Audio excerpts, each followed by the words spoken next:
皆さんこんにちは、なるみです。先月、歌舞伎物と投稿のアニメーション制作について質問を募集したところ、たくさんの質問をいただきました。ありがとうございます。これから質問に答えていきますが、似たような質問は一つにして答えていきます。まず、インビトゥインはどう作るのかという質問ですが、キーフレームが2つ書く必要があるとき、線だけでなく、色塗りも済ませます。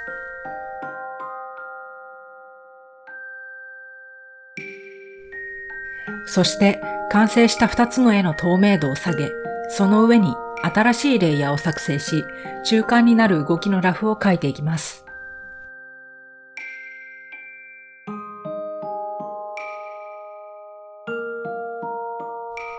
その後、ラフの線をきれいに描き直し、色を塗り、完成です。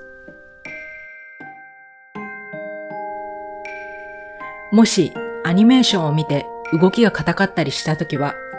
インビトゥインとキーフレームの間にさらにフレームを書き足します。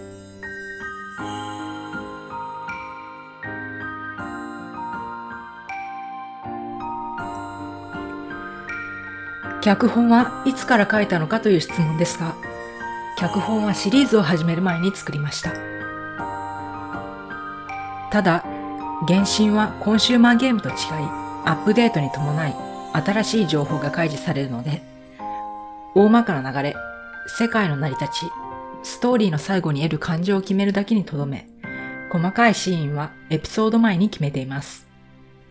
計画性もなく行き当たりばったりな脚本の作り方ですが、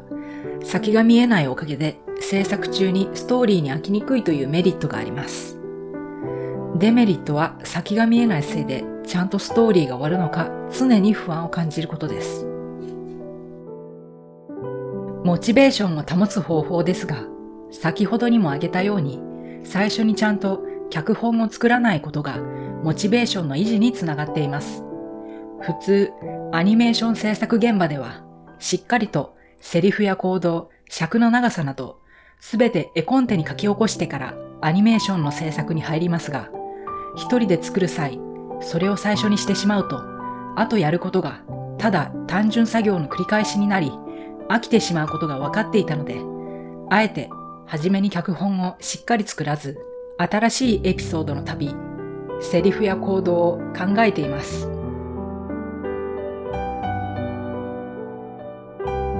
一つのフレーム、シーンは書くのにどれくらいかかるかという質問ですが、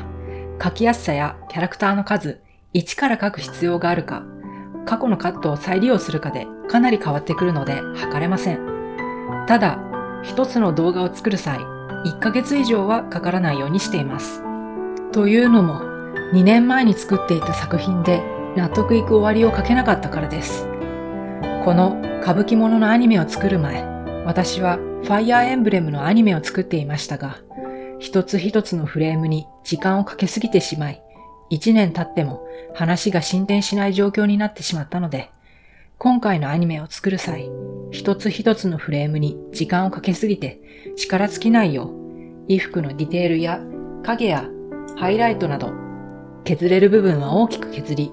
線や背景も完璧を求めないようにしました。おかげでいろんな話を多く作れるようになったので、良かったです。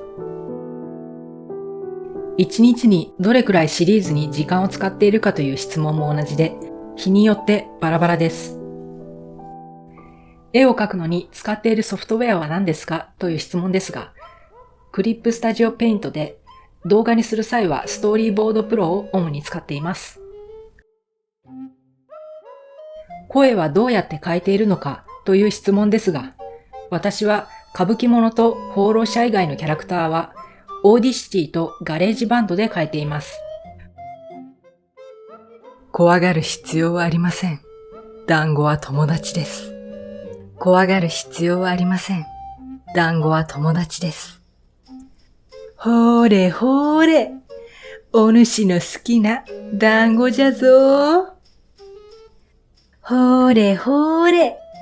お主の好きな団子じゃぞ。実に興味深い。実に興味深い。うまいでござる。うまいでござる。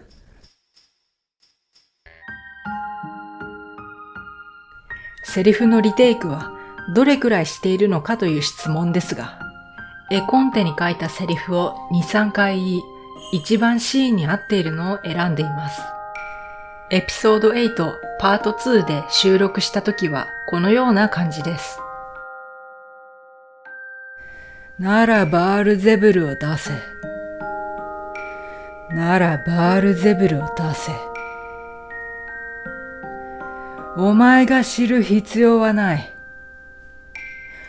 お前が知る必要はない。ただ、セリフを噛んでしまう場合は、言えるまで繰り返します。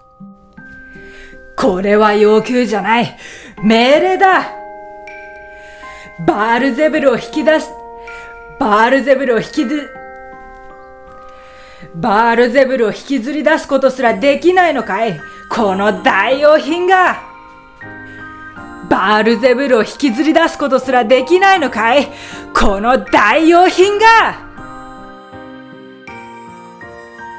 以上で今回の Q&A 動画は終わります。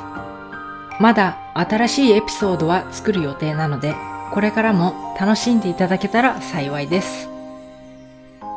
ご視聴ありがとうございました。